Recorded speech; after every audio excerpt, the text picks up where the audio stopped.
Bonjour à toutes et à tous. Donc moi, je suis Anne-France Didier, donc du secrétariat d'État à la mer et à la biodiversité. Ça dépend maintenant du ministère de l'écologie, de la transition écologique et solidaire et de la cohésion des territoires. Corinne Copin, qui est avec moi, qui a déjà exposé pas mal de choses sur les questions océaniques, et donc une experte que nous avons recrutée à temps partiel, parce qu'on ne veut pas manger tout son temps, mais qui va nous aider pendant toute l'année de la mer à mettre en place le projet Année de la mer qu'on nous a confié. Je vais y revenir. Donc moi, je m'occupe de pas mal de choses sur l'océan, dont un sujet qui est ce collectif Génération Mer. En fait, Génération Mer, c'est une espèce de mouvement, si on peut dire, enfin un collectif qui a été créé en 2017 à la demande du gouvernement, parce qu'on s'est rendu compte que la France, bien que riche de ses 11 millions de kilomètres carrés, de toute sa zone économique exclusive, de ses nombreuses conquêtes maritimes, eh bien, c'est quand même une France de terriens. C'est une France de terriens avec peu de gens et même certains citoyens près du littoral qui ne connaissent pas la mer, qui ne connaissent pas les enjeux maritimes. On a plein de jeunes gamins dans les îles ultramarines qui ne savent pas nager. On a une association chez nous, Coralie Balmy, qui apprend à nager à des petits gamins en Martinique alors qu'ils sont tous depuis tout petits au bord de la mer. Donc c'est pour vous dire qu'on a un vrai enjeu en France qui est connu de longue date, qui est de faire prendre en compte ces questions maritimes par l'ensemble des citoyens, du sommet des montagnes au battant des lames, comme on dit, en fait, de partout, parce qu'en fait, on s'est rendu compte aussi, avec la science notamment, et la connaissance des cycles de l'eau, des cycles de l'air, etc., que chacun de nous est potentiellement utilise les bénéfices de l'océan, c'est ce que disait des recherches, des ressources, etc., de la poésie, des lectures, mais potentiellement aussi un pollueur de l'océan. Je veux dire, le petit bout de plastique ou de papier qu'on envoie d'un coup négligent dans la nature, et ben, il atterrit à l'océan. Les roues, le plastique de l'érosion de nos pneus de voiture via le cycle de l'eau et de l'air, ben, il atterrit dans les océans. Plein de choses comme ça. Les fibres qu'on lave dans nos machines à laver, ça atterrit dans l'océan. Enfin, toutes ces choses-là. Donc, on a besoin de faire comprendre aux uns et aux autres qu'on est concerné par l'océan, on est acteur potentiel de l'océan.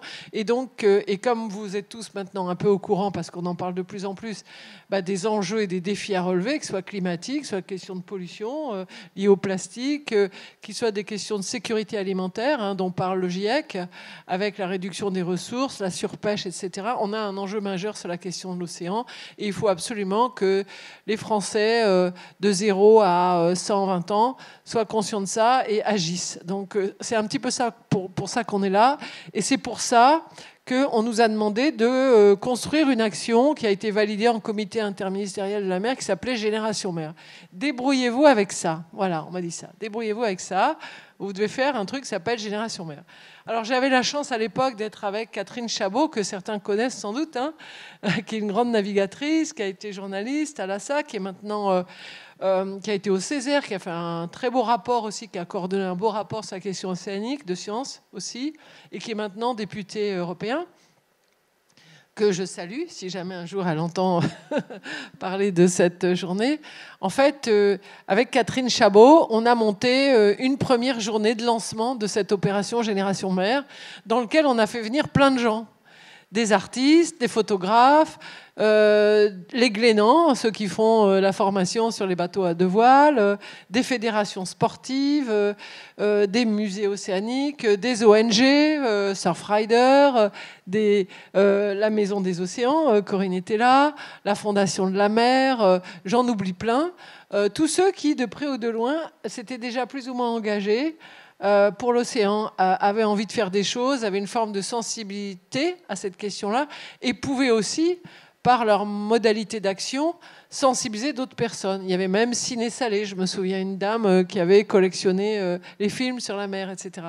C'est comme ça qu'on a constitué Génération Mer, en fait, par une première journée d'atelier où les uns et les autres sont venus expliquer ce qu'ils faisaient. des films, des livres, et malheureusement, vous n'étiez pas tous là. Si on avait su, on vous aurait également invité ce jour-là. Ça, c'était en 2018. On a fait des ateliers, on a regardé ce qu'on pouvait faire avec ça. Et on a serré un petit peu notre domaine d'intervention. On s'est rendu compte que...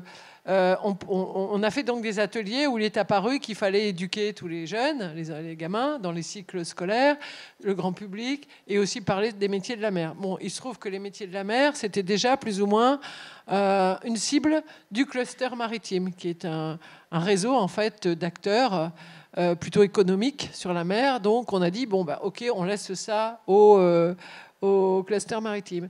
On s'est rendu compte aussi que l'éducation nationale, quand ils faisaient un sujet maritime, en gros, d'un coup, ils touchaient 12 millions de CM2. Je dis n'importe quoi, mais vous voyez, bon, et non, on faisait pas tout à fait le poids. Donc nous, notre sujet, c'était pas trop de concurrencer l'éducation nationale. Ça a été de dire, ben, ok, il faut qu'on arrive à mobiliser tous ceux qui s'adressent plutôt aux usagers de la mer, aux citoyens, etc. Et donc, on a constitué comme ça un premier socle de membres fondateurs avec Planète Mer, qui est une association qui fait des sciences participatives, qui est à Marseille. Il y avait la Fondation de la mer, qui était récente. L'École nationale de voile et des sports nautiques, qui se trouve du côté de Brest, donc avec des activités de sensibilisation des pratiquants de la voile et des enseignants de la voile.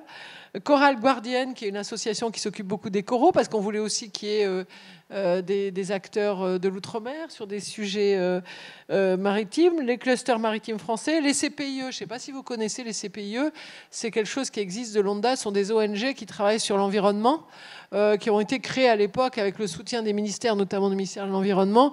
Ils sont répartis un petit peu partout en France et en Outre-mer. Ils font beaucoup d'actions vers les citoyens, beaucoup d'actions éducatives très innovantes, avec beaucoup de ressources pédagogiques, assez structurées. C'est un réseau très bien structuré. Bon, il y a eu les aquariums, la plupart des aquariums étaient dedans. Nausicaa, que vous connaissez, Océanopolis, je pense qu'il doit être là quelque part, les Glénans, l'Institut océanographique, à l'époque, Corinne était à l'Institut, et puis, j'en oublie peut-être, bon, et puis, bien sûr, le soutien du ministère. Et puis, petit à petit, il y avait aussi l'Institut Paul Ricard, je ne sais pas s'ils sont là. Du coup, avec ces gens-là, on a dit, bon, qu'est-ce qu'on fait? Est-ce qu'on constitue une énième assaut loi 1901? Ben non, parce qu'on voulait rester un peu autonome et on ne voulait pas non plus que ça soit trop compliqué par rapport à le fait que l'État... En tout cas, moi, j'animais cette chose-là et qu'on ne sait pas faire une association de façon simple avec l'État dedans. Il faut faire des GIP, des trucs très lourds et tout ça. On a poussé ça. On s'est donc dit, par contre, on a peut-être un ADN, on a peut-être des objectifs, on a peut-être des valeurs. Donc, on a travaillé une charte des valeurs. En gros, Génération Mer, c'est un collectif de personnes qui partagent les mêmes valeurs, océan bien commun de l'humanité, si on peut dire. Hein. Protection des services rendus par l'océan. On a rédigé tout ça, donc ça, on peut le trouver sur notre site. Enfin, pas aujourd'hui, parce qu'on l'a planté, malheureusement, récemment. Mais un jour, on reviendra, on vous le remontrera. Et donc, on a créé ce collectif avec des valeurs, une charte de valeurs. Donc, les acteurs qui souhaitent nous rejoindre, eh ben, ils sont simplement... invités à lire cette charte et à nous dire s'ils la partagent, à la signer et à nous rejoindre. Donc depuis, on a beaucoup d'ONG, d'autres acteurs qui nous ont rejoints et on s'est donné comme objectif de non pas faire à la place d'eux, c'est-à-dire non pas de faire de la sensibilisation à la place de ceux qui en font. On ne remplace pas les écrivains, les ONG, les CPI et tout. Par contre, il n'existe pas en France de collectif national ayant ces valeurs partagées et pouvant aider les uns et les autres à déployer cette sensibilisation à l'environnement sur l'océan. Et donc, on s'est dit que c'était ça notre job, en fait. C'était de rassembler ces personnes, de déployer le plus possible d'outils, de communiquer entre les uns et les autres les outils qui sont produits par les uns ou par les autres, et de se réunir régulièrement pour s'inspirer les uns des autres, pour faire des liens, pour se connecter. Donc la première fois qu'on s'est réunis, c'était lors de la mer XXL à Nantes, et on a fait une première journée qui était extraordinaire, où on a fait venir plein de gens, des petites assos aussi, qui n'étaient pas encore dans Génération Mère, et tout le monde a raconté ce qu'il faisait, y compris d'ailleurs des écoles de l'époque, avec des référents, je ne sais plus comment ils s'appellent, les jeunes de l'éducation nationale sont des jeunes référents. Donc on a fait ça, et du coup, plein de gens nous ont rejoints. On a associé le labo des écritures qui a fabriqué un magnifique journal de bord de l'océan, qui est un outil pédagogique qui peut être utilisé par tous les animateurs les mercredis d'hiver, où on raconte des histoires et qui permettent à des jeunes de devenir des écrivains, quoi, qui racontent une histoire sur une partie du journal de bord. Enfin bon, on vous montrera toutes ces ressources. On a fait ça. Une charte d'engagement. Donc, notre objectif, c'est de rester une communauté pluridisciplinaire, c'est-à-dire d'associer le plus de partenaires ayant une entrée, une approche de l'océan différente. Donc, elle peut être scientifique, elle peut être éducative, ça peut être du loisir. Quand on a les Glénans, c'est parce qu'on approche par la voile. À un moment, on avait approché aussi un médecin qui était venu dans un autre d'un colloque. On a été aussi à la mer XXL. Donc ensuite, on est allé à Marseille lors du congrès de Louis Sérène. Et puis, on est allé aussi à Nausicaa. On a fait un forum des jeux de l'océan. On a essayé de rassembler tous les jeux qu'on connaissait parce qu'il y a cet aspect ludique aussi où on voulait rassembler. Alors, on les a pas tous, loin de là. D'ailleurs, notre job, c'est d'essayer d'en rassembler plus. Et petit à petit, comme ça, s'est construit cette communauté. Et un jour, on s'est dit, mais bon sang, mais c'est bien sûr, comment se fait-il qu'on n'ait pas de réseau avec les médiathèques ? Quand même, c'est quand même dingue. Les médiathèques en France et en Outre-mer sont quand même des centaines d'acteurs potentiellement en lien avec les citoyens qui ont des activités. Et bon, vous ne vous occupez pas que de l'océan, mais quand même. Donc on s'est dit, effectivement, grâce à une personne de Boulogne qui était fan aussi des questions océaniques, une certaine Mélanie, Marjorie, qui nous a dit, pourquoi vous... oui, je confonds avec Marjorie, qui nous a dit, pourquoi vous ne faites pas ça ? Et effectivement, et grâce à Marjorie, du coup, on a lancé ce travail avec vous pour essayer de mobiliser l'ensemble des médiathèques sur cette question de l'océan. Et alors, pas simplement pendant l'année de la mer qui vient, mais durablement. Même si on sait que vous avez plein de choses d'autres comme outil, comme vecteur de sensibilisation. Alors, l'année de la mer. Alors, l'année de la mer, c'est parce qu'au fond, notre président est assez intéressé par ce sujet.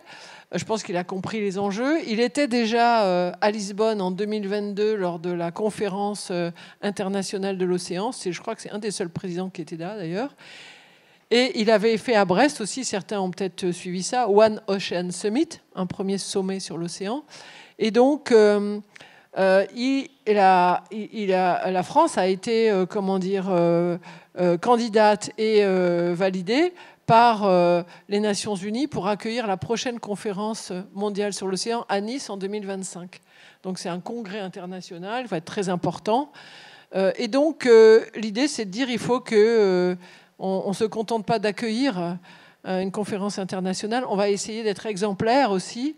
Et donc, pendant toute l'année qui précède, donc de septembre 2024 jusqu'en juin 2025 et pendant tout l'été 2025, ce sera l'année de la mer en France.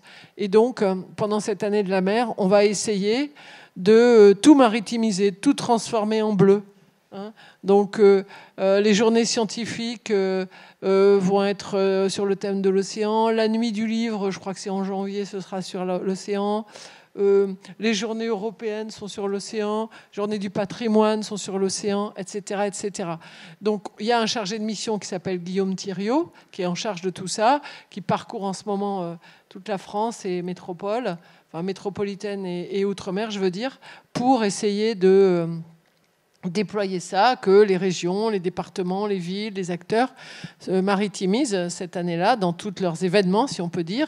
Et nous sommes chargés, Génération Mer et Océanopolis à Brest, de construire sur le site du ministère, donc du secrétariat d'État Mer et Biodiversité, une espèce de catalogue des événements de l'année de la mer. C'est un truc un peu monstrueux, je vous en parlerai après.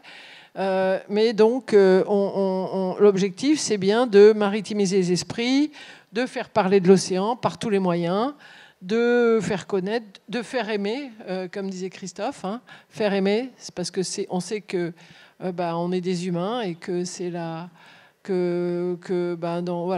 c'est un des vecteurs fondamentaux de l'intérêt de l'attention, c'est l'amour qu'on porte aux objets, aux personnes.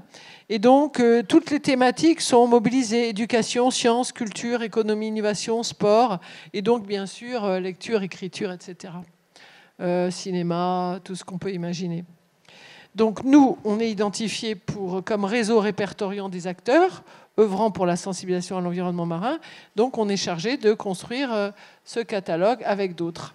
Et donc, voilà pourquoi on s'est dit que l'année de la mer, ça pouvait être l'année de la mer avec les médiathèques. Donc, c'est ce que je vous ai déjà dit. Hein. L'idée, c'est de s'associer avec vous, avec des partenaires. Merci en tout cas de nous accueillir aujourd'hui et merci Mélanie de tout ce que vous faites pour déployer tout ça. Ça, on a vu, c'est super dynamique, c'est génial.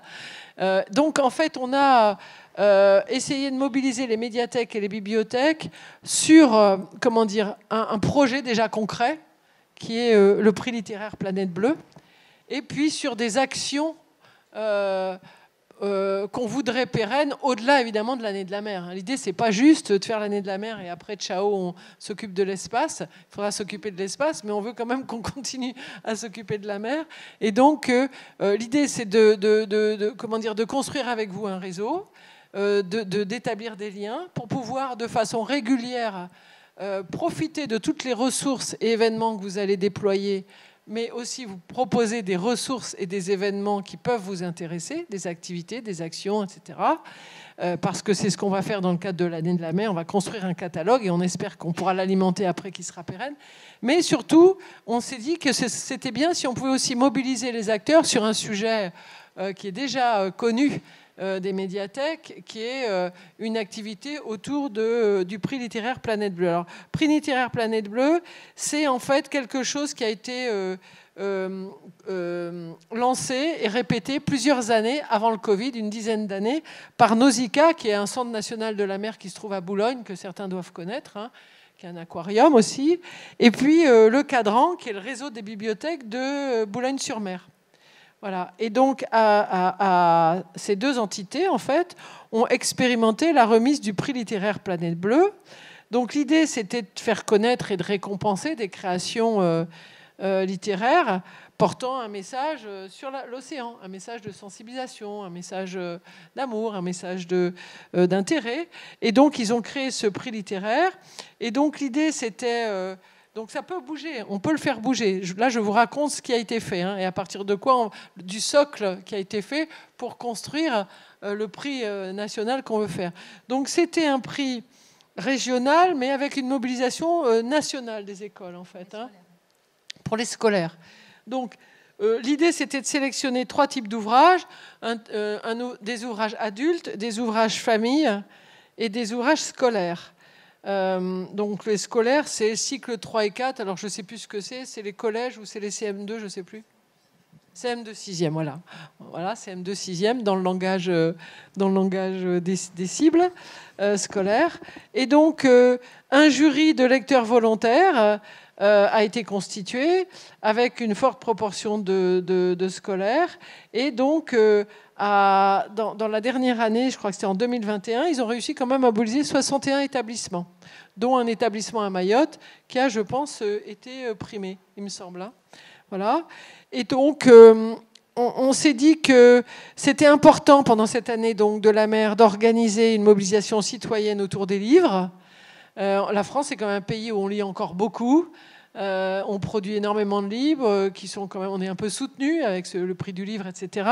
Donc c'est quand même un sujet, c'est un objet, le livre, qu'on ne doit pas laisser, enfin, je ne trouve plus mon expression, mais on ne doit pas passer à côté, en clair. Ça nous paraît vraiment important de mobiliser. Puis quand on voit les productions qui sont faites, la créativité, les différents sujets.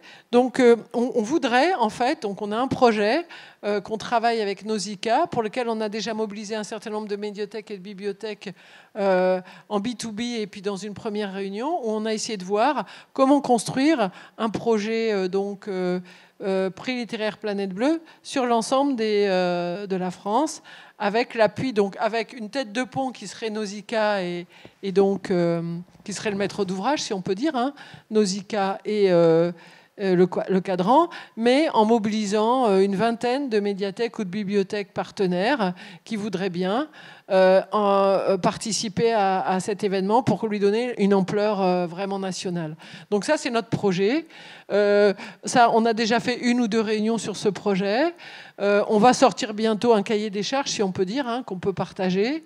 Donc là, je fais un peu un appel à candidats, hein, mais je sais que Mélanie fait le job, hein, de toute façon.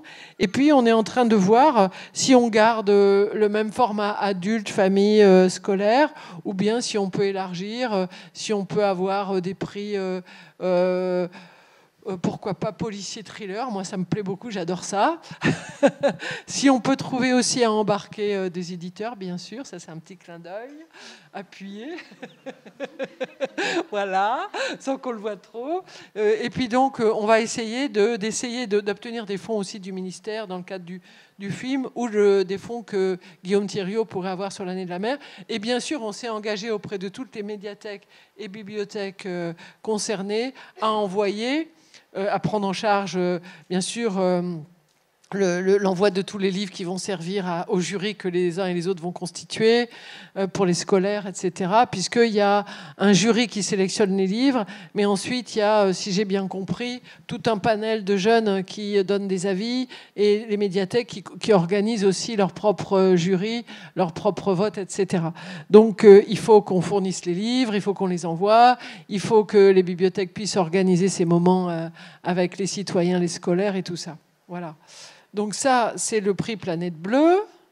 Voilà. Et donc, l'idée, c'est aussi, bien sûr, dans ce prix, d'avoir un moment un peu politique, si on peut dire, enfin un moment fort, qui pourrait d'ailleurs être donc médiatisé fortement sur ces prix, sur ce prix littéraire, en faisant venir des représentants du ministère de la Mer ou des grands auteurs, enfin un certain nombre de personnes, d'éditeurs, d'auteurs ou de personnalités politiques impliquées sur le sujet maritime, pour faire rayonner ça et pour donner aussi envie de lire encore plus, etc., pour faire un peu de buzz autour de ce prix littéraire. Et ce qu'on voudrait faire en même temps, donc en même temps qu'on fait ça, donc ça va durer 1 année, hein.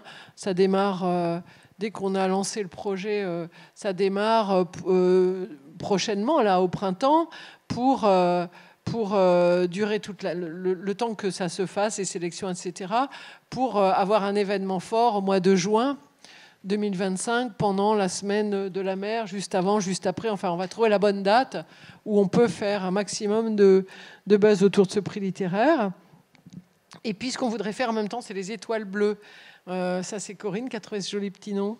Les étoiles bleues, c'est sympa. En fait, c'est des événements que vous faites peut-être déjà, ou que vous pouvez inventer, que vous pouvez imaginer, dont vous auriez besoin, qui seraient en fait des événements autour de la mer pendant toute cette période dans vos médiathèques, dans vos bibliothèques. Donc nous, on peut mettre à disposition beaucoup de choses. On a des personnes, par exemple, qui font des ateliers que vous connaissez peut-être déjà, les fresques. Donc on a une personne qui est dans notre réseau, Alice Vitou, qui fait la fresque Océane.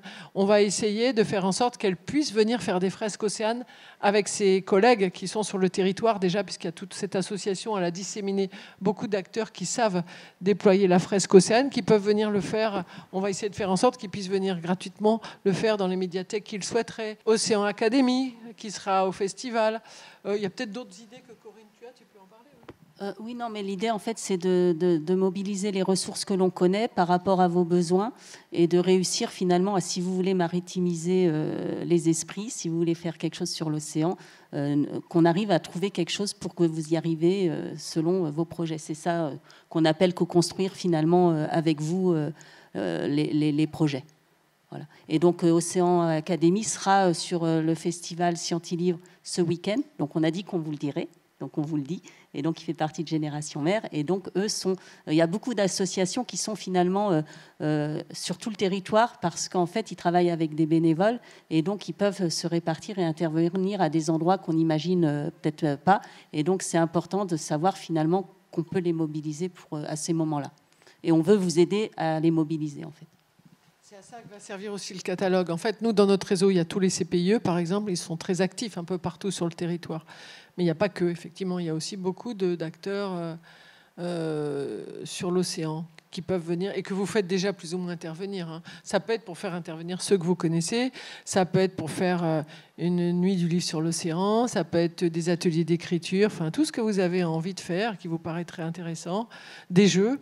Donc on a déjà commencé à distribuer donc, à notre listing, à notre mailing, des kits un peu pédagogiques qui sont les premiers. Hein, c'est les premiers qu'on fait, qui sont peut-être pas, qui sont bien améliorables, hein, ça c'est clair, aux uns et aux autres, hein, avec des listes de livres, etc. Nous, on aimerait bien que vous nous fassiez remonter aussi tous ceux que vous avez choisis, qu'on pourra mettre sur le catalogue et qu'on va mettre dans notre site Génération Mère. Je ne peux pas vous montrer le site parce que malheureusement, on a fait un petit bug vraiment récemment, mais je pense que quand on pourra vous le montrer, il sera intéressant. Donc, vous voyez, on propose pas mal d'outils, en fait. Hein. Il y a des outils pédagogiques, il y a des jeux, il y a des concours romans photos, il y a des expositions numériques. On va essayer de rassembler aussi avec tous les acteurs qui sont dans Génération Mère, qui la plupart des aquariums et des musées qui font des belles expos. On va essayer de rassembler ça. Il y a des MOOC aussi. On essaye de faire en sorte que toute l'équipe de la plateforme Océan Climat, qui est une équipe de scientifiques chevronnés sur la question de l'océan et qui ont fait des MOOC, mais qu'on peut pas vraiment... Les MOOC, c'est-à-dire les formations à distance, qui pour le moment ne sont pas accessibles, sinon pendant des périodes, où ces MOOC sont animés. On va essayer de transformer ça en ressources qui seraient, pendant l'année de la mer, accessibles en permanence par les citoyens qui aimeraient s'instruire là-dessus, sachant que forcément ce sont des sujets qui ont des bases scientifiques intéressantes, enfin éprouvées. Donc on essaye aussi quand même dans Génération Mère de faire en sorte que ce qui est diffusé le soit sur des bases scientifiques. Tout n'est pas diffusé, tout n'est pas, scientifique. Alors, bien sûr, j'exclus la poésie, les romans et tout ça. Ça, c'est pas des bases scientifiques, et heureusement. Enfin, je veux dire, on a le droit aussi un peu de... Donc ça, c'est un peu à part. Mais tout ce qui est supposé transmettre de la connaissance ou de la sensibilisation à vocation scientifique doit être sur des bases scientifiques. Là, on n'est pas dans la sensibilisation par les d'autres vecteurs, hein. Donc voilà, donc il y a la fresque Océane, il y a des concours qui sont organisés par différents acteurs comme la Fondation de la Mer. Il y a aussi la fresque de la pollution plastique qui est accessible pour les enseignants seulement, qui est proposée par Tara Océan, que vous connaissez peut-être, qui est connue. Qu'est-ce que j'ai oublié ? Il y a des livres, des bouquins que vous pouvez trouver aussi. Donc on va essayer de voir comment... relier notre site Génération Mère. Alors, on va sans doute pas. On va peut-être valoriser un certain nombre d'ouvrages, mais on se rend bien compte que devant l'infinité des documents, on va peut-être plutôt faire des liens vers des sites, vers des éditeurs, vers des éditeurs qui sont identifiés comme peut-être vous, Nausicaa, enfin des éditeurs comme ça qui ont des... Pas Nausicaa, Nautilus, pardon. Qui ont des... J'en ai repéré, moi, quelques-uns qui donnent accès directement à des ouvrages sur l'océan, parce que ça ne nous paraît pas forcément une bonne idée d'avoir notre propre bibliothèque. Ça n'a pas trop de sens, quoi, je veux dire, hein, puisque c'est votre métier. On ne va pas refaire le métier des autres. On essaye de faciliter l'accès à, ce qui n'est pas tout à fait pareil. Hein. Voilà. Corinne, tu veux rajouter des choses, peut-être, non ? En fait, moi, je suis assez pragmatique. Donc, quand on parle de kits, je vous explique bien que c'est des choses que l'on trouve sur Internet, qui sont numériques, que l'on peut reproduire, qui sont parfois très bien faits, clés en main. C'est ceux qu'on va privilégier, sachant qu'il y en a d'autres qui seront peut-être avec une mini-formation ou qui demandent une lecture d'un mode d'emploi un peu plus compliqué. Et tout ça, en fait, c'est de faciliter ce travail de recherche pour vous, en fonction de la manière dont vous voulez vous investir, de vos connaissances déjà sur le sujet et des publics ciblés. Voilà, donc ça, c'est quelque chose que je tiens toujours à dire, parce qu'en fait, on ne va pas vous envoyer une mallette concrète avec des jeux à sortir ou des choses comme ça. Et quand on parle de ludothèque, c'est aussi l'idée, c'est d'avoir des jeux qui ont été faits par des associations et qui finalement sont des fichiers numériques. Et avec une bonne imprimante et un peu de plastique, plastifieuse, on arrive à faire des choses super. Mais ça, je suis sûre que vous savez déjà très, très bien faire, parce que c'est ce qu'on appelle la débrouille, et tout le monde aujourd'hui est un peu dans la débrouille. Alors, après, effectivement, en fonction des budgets et de ce qu'on arrivera à récupérer, et puis vous allez découvrir d'autres ateliers, et l'idée aussi, c'est de reproduire ces objets qui peuvent être même faits par vous, voilà, de manière à ce que personne finalement ne réinvente ce qui peut exister ou améliore, et que le travail se capitalise finalement et se diffuse de mieux en mieux. C'est vraiment ça l'idée. Juste un complément. On a quand même dit, et je crois qu'on l'avait dit en réunion avec les médiathèques et les bibliothèques, hein, on sait que c'est compliqué de vous envoyer de l'argent puisque vous dépendez de collectivités et que ça tombe dans un autre porte-monnaie que le vôtre. Par contre, on peut sans doute, dans le cadre de l'année de la mer, sur les budgets qu'on va avoir, identifier des ressources qui pourraient vous être utiles, qu'on va pouvoir vous envoyer. Donc, les bibliothèques qui vont participer à cette comment dire, au déploiement du prix Planète Bleue, on va essayer concrètement non seulement d'envoyer tous les livres, mais aussi d'envoyer une espèce de kit de ressources pédagogiques physiques, quoi. Voilà. On va essayer d'avoir ça dans le cadre du financement de l'année de la mer. C'est ce qu'on a demandé. Je ne vous promets pas qu'on l'aura, mais c'est ce qu'on a demandé explicitement quand même, clairement. Voilà. Donc, sinon, le dernier point, alors ça, c'est totalement illisible. C'est normal parce que ça a vocation un jour à devenir une base de données transparente dans laquelle on ne verra plus rien, sinon qu'on aura un site sur lequel on va aller faire des recherches. Donc notre boulot en ce moment, qui est un peu fastidieux, c'est d'identifier tous les acteurs qui font des choses sur la mer, qui font des objets. Donc les objets, c'est des expositions, des ateliers de lecture, des kits pédagogiques, des livres, etc., des films, voilà. Pour des cibles. Donc on identifie toutes les cibles. Alors il y a des usagers de la mer, il y a les élèves, donc on les cible par rapport à apparemment ce que tout le monde connaît, c'est les cycles de l'éducation nationale, mais on a aussi des usagers qui sont des plaisanciers, parce qu'on va aussi faire des kits pour la plaisance, des pêcheurs qui ont besoin aussi de temps en temps de formation. Enfin, il y a plusieurs types d'usagers potentiels, des entreprises, etc. Il y a des mères de famille aussi qui peuvent se dire le dimanche, qu'est-ce que je peux faire avec mes petits, des mères ou des pères, mes petits, ce week-end, on aimerait bien faire une activité. Est-ce qu'il y a un truc à côté de chez moi où je peux emmener les enfants apprendre quelque chose sur la mer, etc. Donc, on va essayer d'identifier des événements aussi dans les objets. Qu'est-ce qu'on a d'autre ? Les événements des médiathèques. Ça peut être les événements des médiathèques. Et donc, tout ça, c'est assez lourd parce que ça suppose, en fait, donc, d'éditer des espèces de fiches techniques où il y a tous les renseignements et des champs de recherche, etc. Donc, c'est le boulot qu'on est en train de faire là, vous voyez. On va aussi avoir la localisation des événements. On va aussi avoir, les types de membres qui peuvent faire des choses dans l'année de la mer. Donc on les a tous identifiés là, hein, y compris en Outre-mer. Hein. Et puis il peut y avoir aussi une entrée qui va être celle sans doute de notre futur site Génération Mer, qui est que les gens qui viennent sur notre site, ils ont envie d'action. Ils ont envie d'agir, ou ils ont envie d'apprendre, ou ils ont envie d'explorer, ou ils ont envie de s'inspirer. Donc on aura sans doute à un moment une clé d'entrée sur le site qui sera qu'on va essayer d'identifier comme des envies d'action de gens qui viennent explorer le site. Voilà. Tout ça, c'est en train de se faire, de se construire. Ça n'est pas du tout abouti. On a monté un comité de pilotage avec Océanopolis, dans lequel il y a des têtes de réseau, des représentants des médiathèques, des représentants de fédérations sportives, des représentants des universités, des libraires, etc. Voilà. Et donc, on est en train de préparer ça pour que ça soit prêt, ce fameux catalogue. Au moment où on lance l'opération, c'est-à-dire au plus tard en septembre 2024, et on espère un peu avant.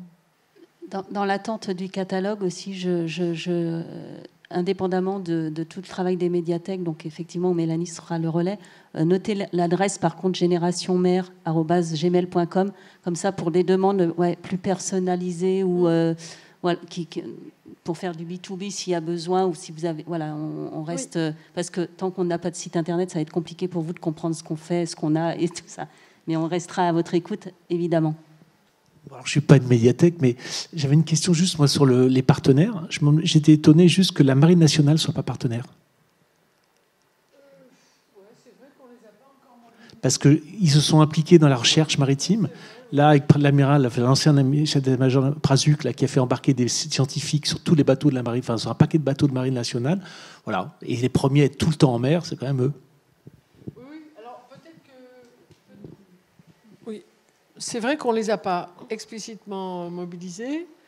C'est le réseau aussi des gens qui font de la sensibilisation. Alors, est-ce qu'ils en font? Sûrement. Bah oui. Ils ont le musée de la Marine. Ah, c'est vrai qu'il était dedans au début, le musée de la Marine, Cambrom.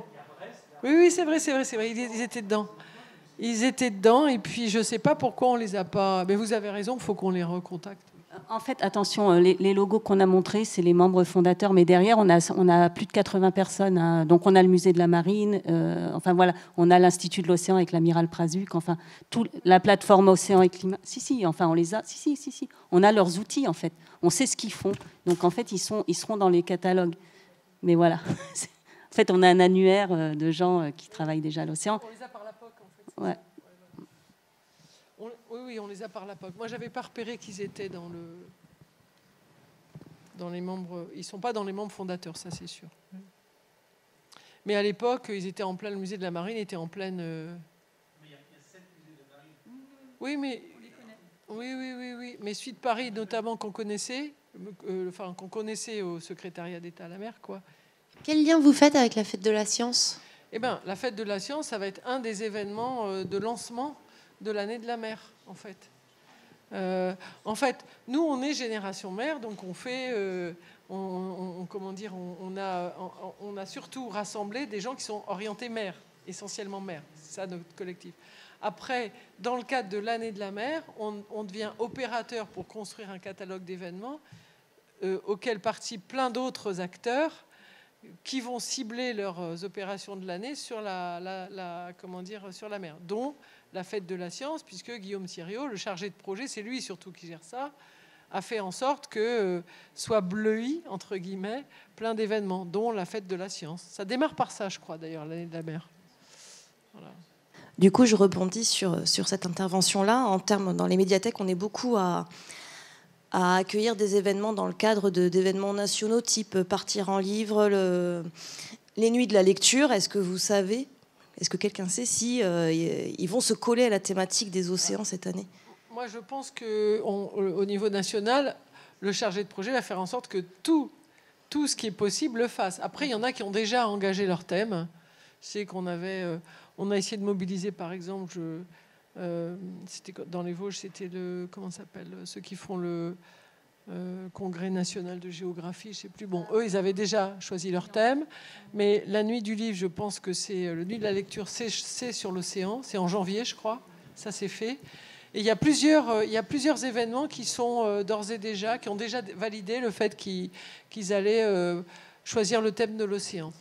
Pour partir en livre, je ne sais pas, parce que c'était la thématique il y a 2 ans. C'était Mer et Merveille. Hein.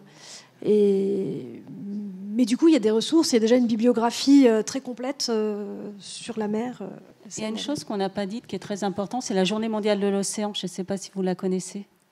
C'est le 8 juin. Et c'est vrai que tous les acteurs de Génération Mer, en général, le 8 juin, se mobilisent, voire la semaine précédente, voire parfois un peu après. Et en 2025, c'est là où on va essayer effectivement de faire un zoom sur le prix Planète Bleue, bien sûr, mais plein d'autres choses. Hein. Il y aura énormément d'événements à ce moment-là. Alors la difficulté, c'est qu'on se rend beaucoup plus visible au niveau médiatique quand on fait à ce moment-là, puis ça a du sens, puisque c'est Journée de la mer, etc. Et en même temps, on a du mal à mobiliser. Si on veut mobiliser des personnalités, c'est plus compliqué, parce qu'ils sont tous pris par différents événements de grande ampleur, quoi. Donc parfois, ça peut valoir le coup de faire aussi des événements à d'autres moments, quand même. Après, je ne sais pas, quels sont, à part partir en livre, la nuit de la lecture, est-ce que vous travaillez aussi On pourra faire le point avec Guillaume Thiriot et de toute façon, dès qu'on aura ouvert notre site, on remettra l'ensemble des événements qui sont liés à l'année de l'océan. De toute façon, c'est l'objet du catalogue. C'est aussi de décrire tous ces événements qui sont liés ou estampillés océan. Donc, Et après, il peut y avoir il peut y avoir mer et littoral aussi. Il peut y avoir aussi un lien terre-mer quand même. C'est un des sujets majeurs de la question océanique. C'est comment on fait le lien entre la terre et la mer, et notamment via le cycle de l'eau. Donc, c'est pas exclusif l'océan de l'eau, quoi, quand même. Je peux répondre à la question de la nuit des chercheurs. Donc, ce ne sera pas une nuit européenne en 2024, ce sera une nuit des chercheurs. Donc, parce que pas de soutien de l'Europe au niveau en France cette année. Mais par contre, l'Université de Toulouse a souhaité maintenir la nuit des chercheurs. Et justement, c'est l'opportunité aussi poussée par le ministère de se rapprocher de la fête de la science. Et donc, la nuit des chercheurs sera une opération d'ouverture de la fête de la science qui est sur le thème des océans des savoirs. La nuit des chercheurs aura aussi sa thématique qui sera hors piste. Donc en fait, il va y avoir un croisement entre Océan des Savoirs et tout ce qui se fait hors piste. Voilà. Il y a aussi une autre information. On est dans la décennie des sciences océaniques, UNESCO. On est donc il y a la semaine. Océan, climat, biodiversité. En fait, le thème c'est ça, les trois, le triptyque. Océan, climat, biodiversité. La décennie des sciences océaniques, je crois que c'est 2021, 2030, jusqu'en 2030. Et donc, pendant toute cette décennie, en fait, les sciences océaniques sont à l'honneur avec 10 thèmes. Si vous allez sur décennie des sciences océaniques, vous allez voir les 10 défis qu'on doit relever. Donc, un océan sain, un océan... tous les services rendus par l'océan sont décrits dans ces 10 thématiques. Et ça peut être une accroche pour développer des soirées ou des événements par rapport à ces thématiques qui font sens pour l'ensemble de la population. Et donc, c'est une décennie mondiale, en fait. Donc, c'est pour ça que c'est opportun aussi, pendant la décennie qui vient, de s'intéresser de façon plus spécifique encore que d'habitude à l'océan. L'idée, bien sûr, c'est pas que... Occitanie Livre et Lecture aimerait se positionner comme... facilitant et accompagnant. C'est comme je vous dis, ça fait plusieurs années qu'on organise des journées professionnelles et on avait aussi envie de réfléchir à travailler différemment et pas faire que de la sensibilisation via les journées professionnelles. Du coup, dans le cadre où plusieurs bibliothèques seraient intéressées pour vraiment s'emparer du sujet, l'idée qu'on pouvait avoir, c'était par exemple de réfléchir ensemble, à peut-être mutualiser. Tu parlais de ce spectacle, faire venir ce spectacle en région, ils sont pas en région, et donc pouvoir programmer plusieurs dates dans 3 ou 4 bibliothèques pour réduire les frais de transport. Vous voyez, il y a des choses qu'on peut imaginer en termes de mutualisation, de travail ensemble, pour penser les sciences aussi en réseau de coopération, qui me semble intéressante à ouvrir. Donc c'est sûr que là, l'information vous tombe dessus, on vous dit travaillez l'océan, il faut que vous vous remettiez. Mais voilà, c'est pour vous dire qu'il y a, quand on parle de co-construction et de qu'est-ce qu'on pourrait imaginer ensemble, mais en tout cas, ensemble, on peut faire des choses qu'on ne fait pas tout seul. Souvent en médiathèque, on est plutôt littéraire que scientifique, et du coup que la question scientifique peut nous intéresser, cependant la transmettre, on en est à 90% incapable. Et que je pense que le principal besoin en médiathèque, c'est des intervenants ou des kits, des ressources de vulgarisation, de prise en main, clé en main. Il y a Délirant qui avait fait ça avec l'escape game qui était pensé pour la bibliothèque, Panique à la bibliothèque, qui demande une bonne prise en main quand même. Mais voilà, c'est des choses qui se mettent en place. Mais ce genre d'outils où la mobilisation de personnes, ressources ou intervenants, sans qu'on ait forcément besoin de les payer, puisqu'on n'aura pas forcément les moyens. Oui, on a identifié cette question-là. Le chargé de mission, Guillaume Thiriot, l'a identifié. Et effectivement, l'idée, c'était aussi de pouvoir mobiliser pour l'année de la mer des moyens spécifiques pour pouvoir payer des personnes ressources pour aller dans les bibliothèques gratuitement. Je ne sais pas si on y arrivera, mais en tout cas, on l'a identifié. On a identifié aussi que nous, dans le cadre de nos réseaux, on pouvait essayer d'avoir des moyens d'envoyer des locaux, entre guillemets, qui sont compétents, qui déploient par exemple les CPIE, si vous envoient des animateurs, ils sont compétents. Les gens de la fresque Océane, les animateurs en région, ils sont compétents pour déployer la fresque Océane. Et ils connaissent le sujet, ils ont été formés pour ça et tout ça. Donc il peut y avoir des scientifiques, des experts, un peu comme Frédéric tout à l'heure, mais il peut y avoir aussi des animateurs, des médiateurs qu'on peut mobiliser, qu'on va essayer de mobiliser via tous nos réseaux. Oui, c'est l'histoire des associations avec des bénévoles qu'on connaît mal, en fait, mais qui finalement sont formés, enfin qu'on connaît mal, qu'on identifie mal, nous, parce qu'on est dans notre quotidien, mais qui sont formés pour agir, je pense à Sea Cleaner, à Océan Academy, que j'ai déjà cité, qui sont finalement des associations de bénévoles qui sont formés pour diffuser la bonne nouvelle, on va dire, le bon message, et donc travailler avec les différents publics. Et pour revenir à cette histoire d'intervention de science, Génération Mère, en fait, Anne-France n'aime pas quand je dis ça, mais c'est informel. On a travaillé avec peu de moyens jusqu'à présent. On en a un tout petit peu pour cette année de la mer et on espère consolider. Et aujourd'hui, enfin, moi, je suis ravie d'être là parce que les livres, les médiathèques, c'est quand même hyper fascinant. C'est l'histoire, c'est ce qui est déjà écrit. C'est voilà. Et en fait, c'est comment finalement travailler dans le futur. C'est vraiment une pierre. On n'est pas là à vous dire on va faire un truc une année one shot et puis on va pas réussir finalement à vous promettre à vous donner ce qu'on a promis. L'idée c'est aussi de connaître, de casser les frontières et de travailler ensemble dans les années à venir pour que finalement peut-être que la science diffuse mieux. Alors ce que fait déjà le travail de Délire d'encre, mais qu'en fait tout le territoire finalement se regroupe par rapport à ses compétences, ses connaissances et qu'on avance sur le sujet vers des publics en fait. Oui, on sera content si vous avez réussi effectivement, mais je pense que vous l'avez déjà parce que chaque fois qu'on contacte des médiathèques, nous disent moi je travaille avec le CPI Intel ou je travaille avec tel asso, etc. En fait, on sait que vous avez déjà des contacts qu'il faut consolider peut-être sur ce sujet-là. Et puis, il vous en manque peut-être d'autres. Et puis, il y a peut-être quelques acteurs, écrivains ou, locaux. Ou bien, il peut y avoir des experts, des scientifiques. Il y en a dans toute la France, surtout depuis le Covid et le télétravail. Tout le monde s'est dispersé. Donc, vous avez des excellents scientifiques aussi qui sont pas loin, qui sont peut-être ravis de venir.